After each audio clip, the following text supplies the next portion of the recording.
Is a cell tower going up in your neighborhood? If it's not now, it may soon. Wireless carriers are installing millions of them across the country to enable the new, faster 5G cell phone technology. But tonight, Julie Watts asked the question you're not supposed to ask. Are there legitimate health concerns? A group of scientists, doctors, environmental organizers, and concerned citizens got together and they called for the urgent stop to the deployment of 5G. They said that it's been proven harmful to human bodies, that this is an experiment on humanity, and that this should be called a crime under international law. If 4G is already doing some of this, how much more potentially dangerous will 5G be, and why? Well, here's what's really dangerous about 5G. I mean, it's being sold to us as super awesome, but the downside is that with this rollout, it will be impossible to exist in a city or to walk outside without being exposed. There's going to be a cell tower in front of every few houses, and this means that your personal choices, whether or not you personally use a cell phone or hold it 10 inches away from your head, that cannot escape you from your radiation exposure. And the fact is, the government is completely not jumping on the ball. I mean, because of the Telecommunications Act of 1996, which says that no state or local government can regulate the placement of any cell towers regardless of environmental effects. Right. That has really laid the groundwork for this toxic infrastructure.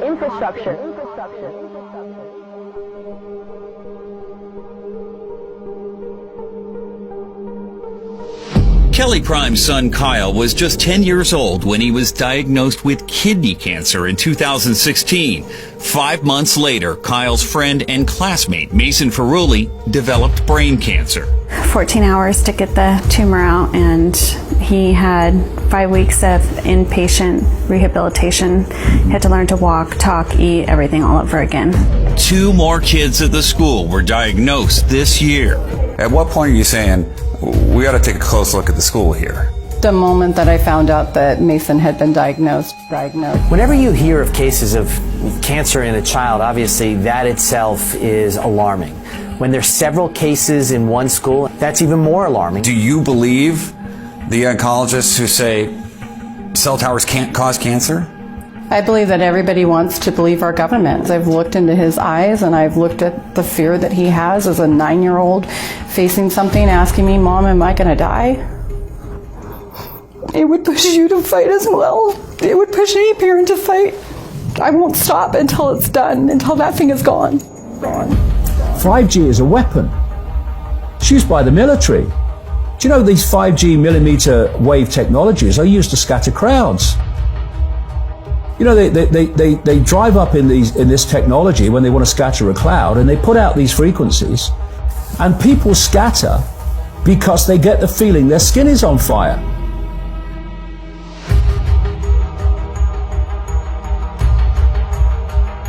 Because the human body, including the skin, is an antenna.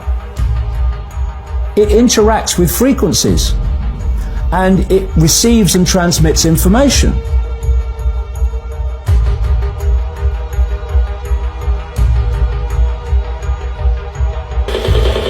These are extremely dangerous readings of radio frequency radiation going through my body. There are going to be boxes broadcasting 5G, this weapon, down every street, all over the world. You're talking phenomenal numbers of these boxes.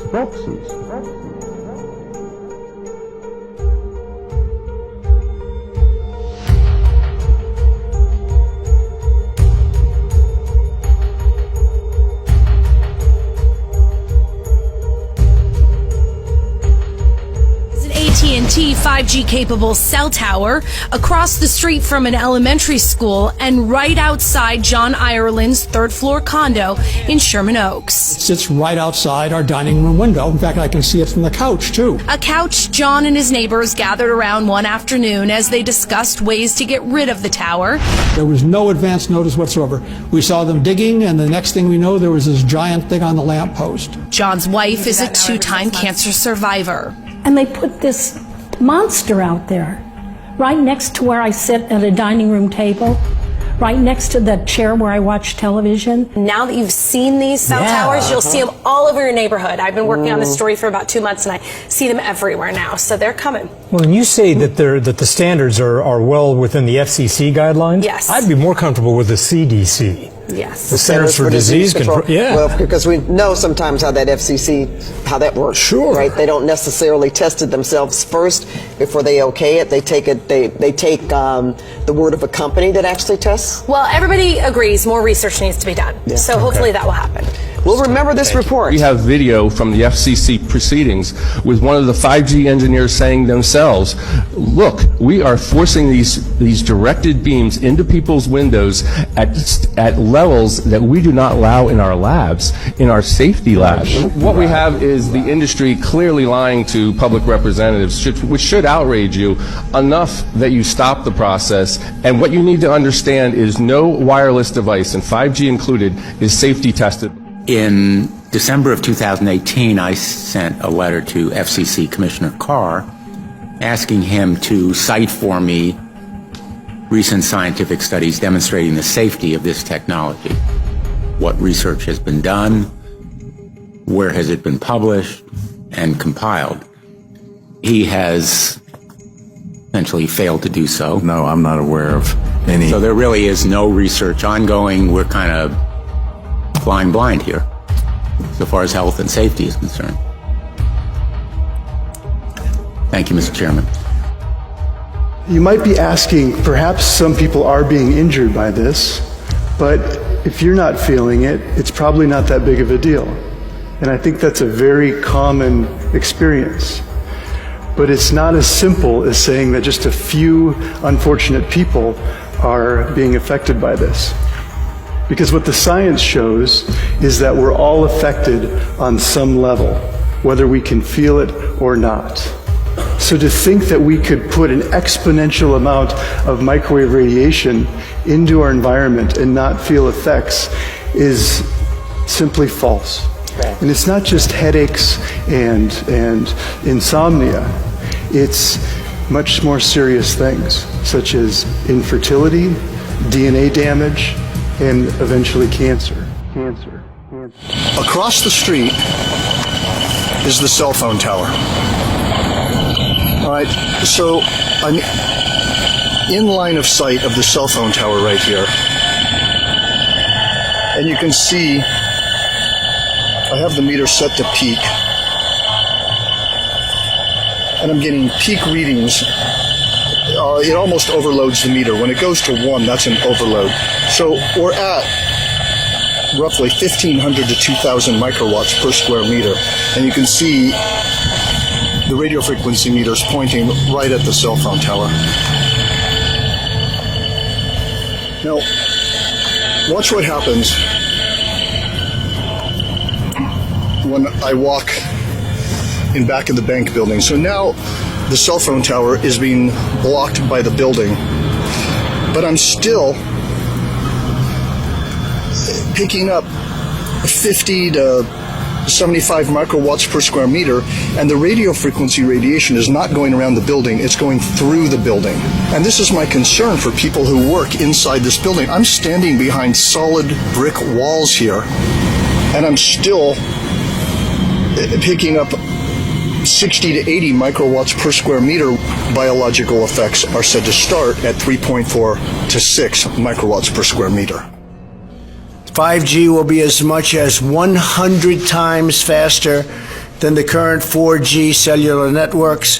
The FCC is taking very bold action, probably bolder than they've ever taken before. It's a new frontier to make wireless spectrum available.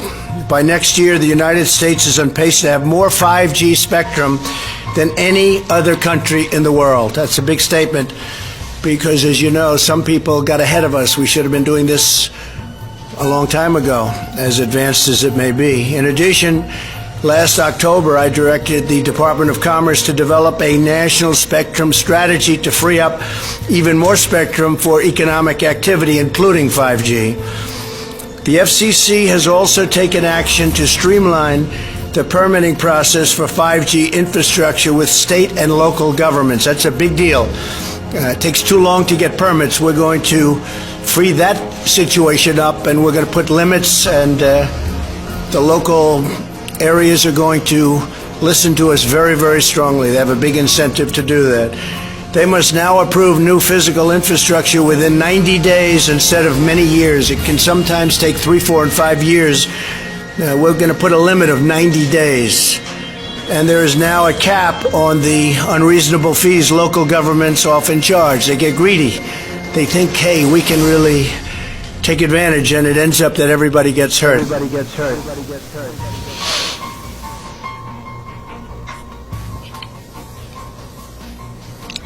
Given this information,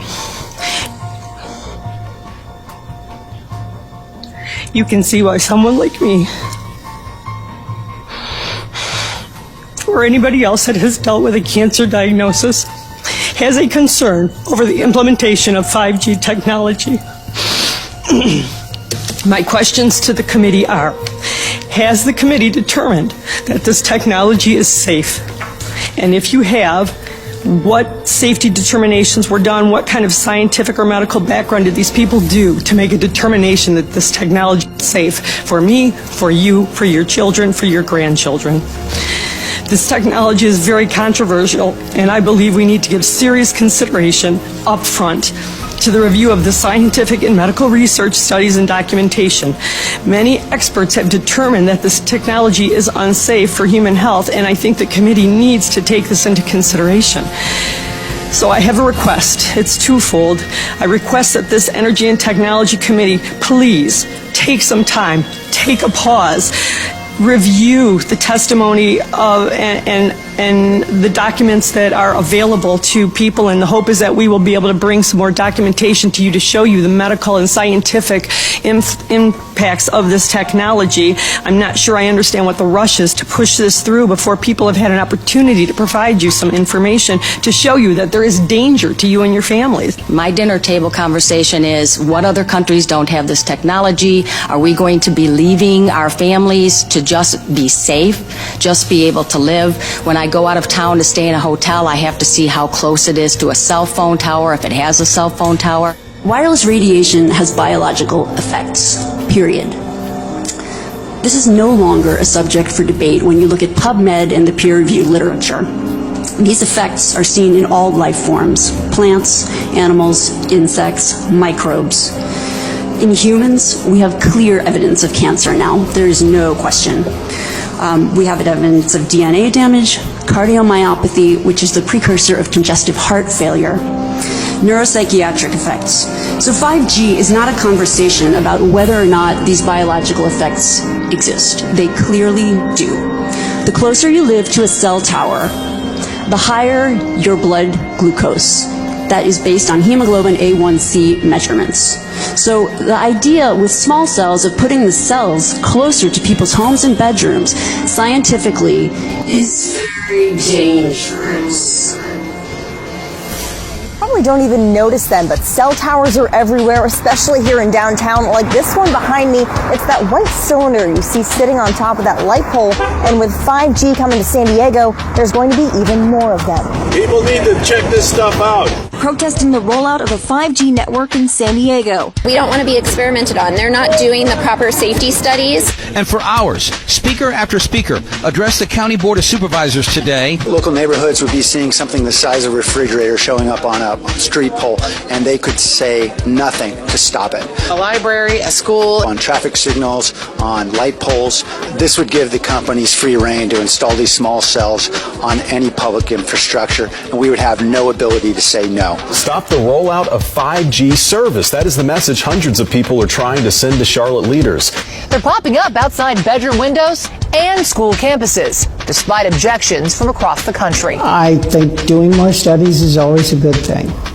Do you think that maybe you should consider putting a pause on legislation that speeds up these towers until there's definitive evidence that there is no harm? We can do a lot of studies, and there are people right now, believe it or not, who are sure the world is flat. We're going to get some meters, and we're going to measure the microwave radiation today, and then when the cell towers go up, we can measure it and see how dangerous it really is. And he says if he has to, they'll move. For my daughter's health, definitely. The view from Denise Tufano's Woodbury home abruptly changed last month, towering on her front lawn a cell phone repeater. I could not believe this was actually happening. I said, how could the town permit this? How could they do this to us? She and Woodbury neighbors fuming over the placement of 22 cell repeaters for Verizon in front of homes on what's technically public property without notice or compensation. You couldn't give me $10 million for this, okay? There are potential health risks to these. They are aesthetically not pleasing. There's also the devaluation of our home properties. 5G technology promises faster service, but the jury is out on constant exposure to its radio frequency radiation. Your cell phone you use, you put down.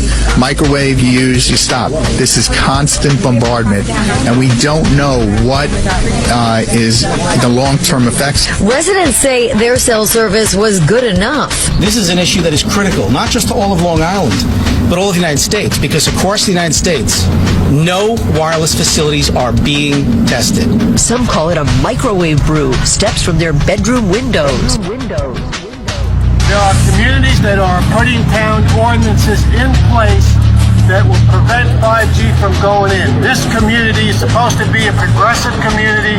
We need to do the same thing. We need to get a town ordinance in place before they roll this out. Once they roll it out, it's going to be hard to stop.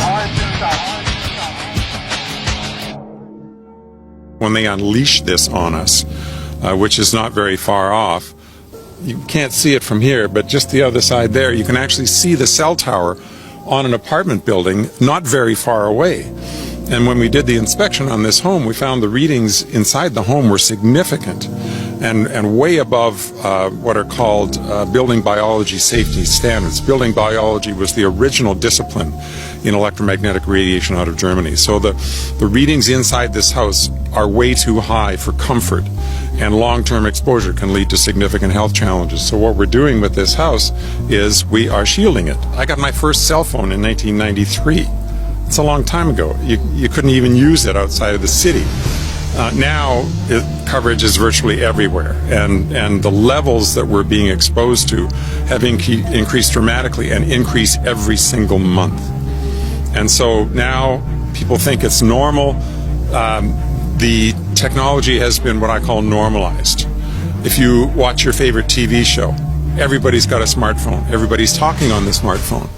And so it's become normal to people. You go to any big store and every third person is on the phone. You walk downtown and everybody's having a chat, walking down the street. So how could it possibly be dangerous, right?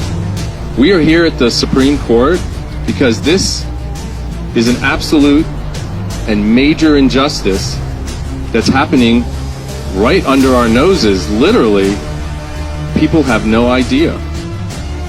With the rollout of 5G, we no longer can afford to be quiet.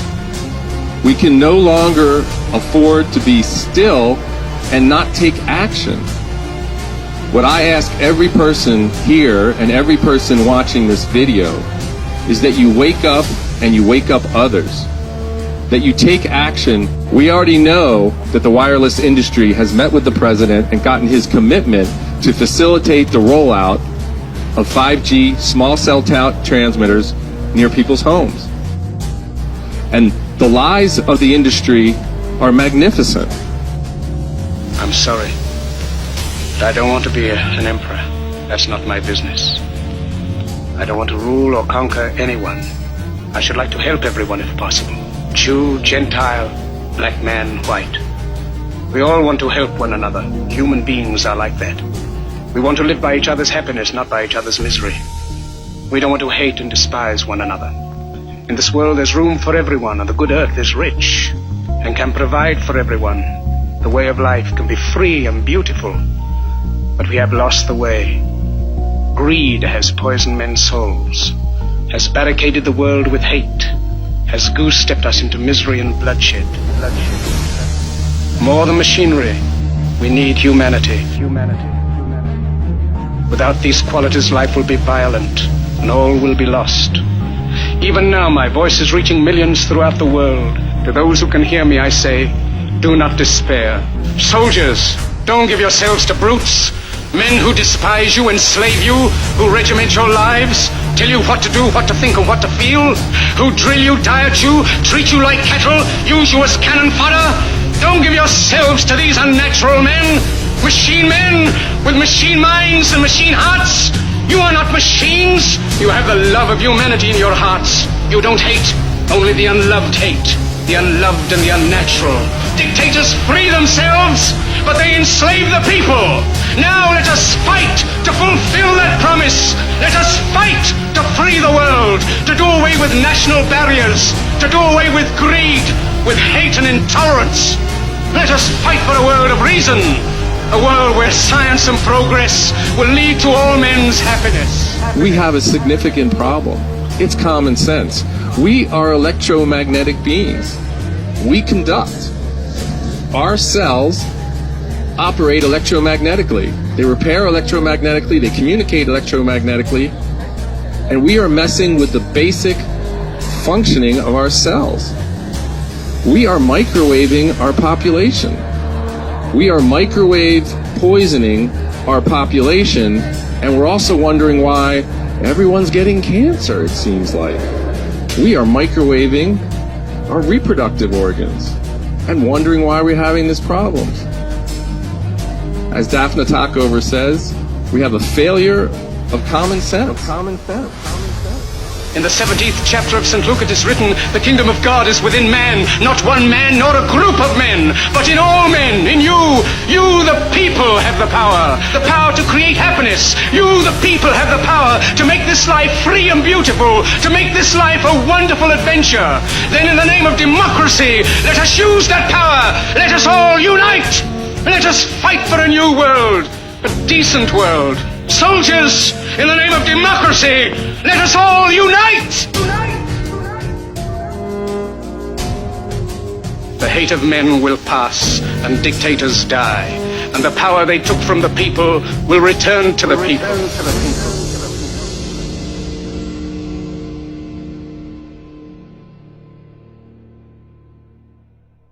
I know you're out there. I can feel you now. I know that you're afraid. You're afraid of us. You're afraid of change. I don't know the future. I didn't come here to tell you how this is going to end. I came here to tell you how it's going to begin.